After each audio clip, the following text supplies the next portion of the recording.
Hi, my name is Evan Davies, and I'm just an independent consultant. I'm not affiliated with any organization. I really admire the work that you're doing to help foster children, and you've said a number of times that the children's lives is most important. We had a murder a little while ago where 17 people, including many kids, were murdered in their schools. And how do you reconcile the children's lives are most important with the comments you've made to the media about it's naive and premature to talk about gun control, and that it's culture and not guns that is causing these horrible things? I'll tell you exactly how I reconcile that. First of all, a month ago in Kentucky, we had a very similar situation. Made a very concerted effort to make sure that we removed the media circus from the healing process. So within 24 to 48 hours, you're probably not even aware, most people aren't, that I had a 15-year-old come into a school in Kentucky last month and shoot 16 children at point-blank range, 2 of whom died. A set of twins were both shot and taken to a level 1 trauma center. They lived. This is very real to me. I've sat with these families. You also probably are not aware of the fact that I buried my oldest child. Died under different circumstances, but went to school and didn't come home. She was 17 years old.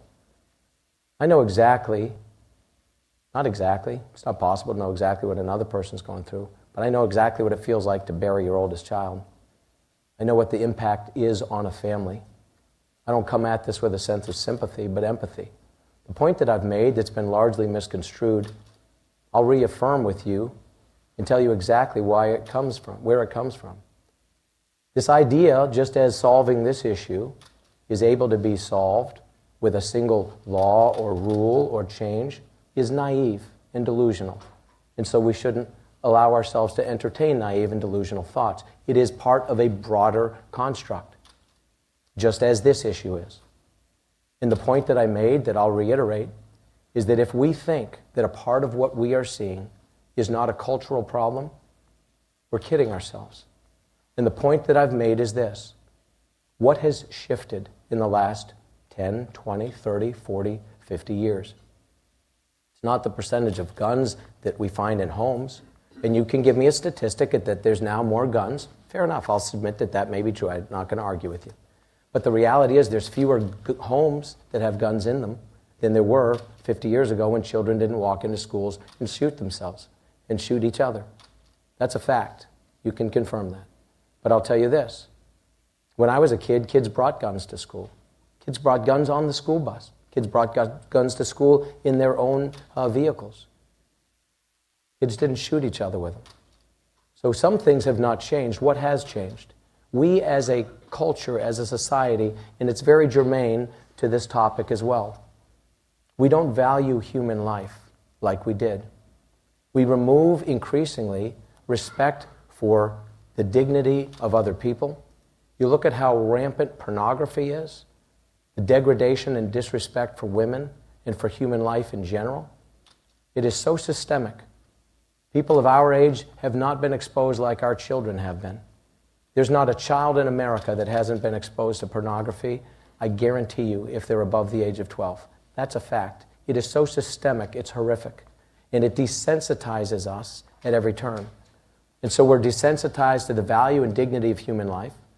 We're desensitized through, and this is to the heart of what I said that you seem to take exception with, is that through violent video games, where literally you are encouraged, and you can roll your eyes all you want, man, but I will say this. You explain to me the value of a game that encourages somebody to go back and finish them off, where you get points for kill counts, and you slaughter people. We're desensitizing people to the value of life. And we see it through the lyrics in music, and we see it through television shows, and we see it through movies. We see it in the fact that the mores of this nation have changed. And we see it through the fact that we increasingly want to remove any sense of moral authority from everything. I'll tell you again, we could have 1,000 sidebars, and you could agree or disagree as it relates to what I'm about to say. But in a nation where over the last 40 years, we've aborted 50-something million children, and we have multiple states with medically assisted suicide being provided by doctors. At both ends of the life spectrum, we're losing the value for life that we once historically had. You can say that's good, you can say it's bad, but it's a reality. You couple that with the fact that all these other things are changing, that we're removing any sense of authority. It used to be that you had different levels of authority starting in the home itself. Fully a third of children in a recent Pew study say that they have no interaction, for all intents and purposes, with their own parents. When their parents live in the home, they say their parents have no clue what they're even learning in school.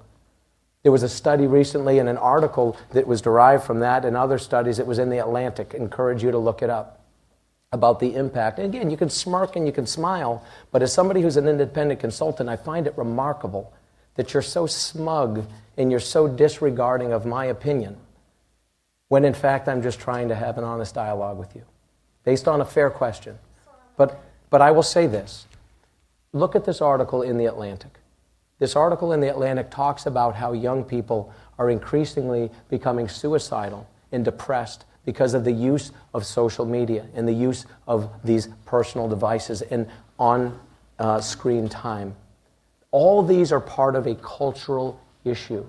In this cultural issue, if we're not addressing it, we are kidding ourselves, because it also affects this issue we came here to talk about today, which is why these homes are broken, why so many children are finding themselves in government care, which is not the best solution. The government should not be raising our children, period. It just shouldn't. The fact of the matter is, we need people in the position like I am.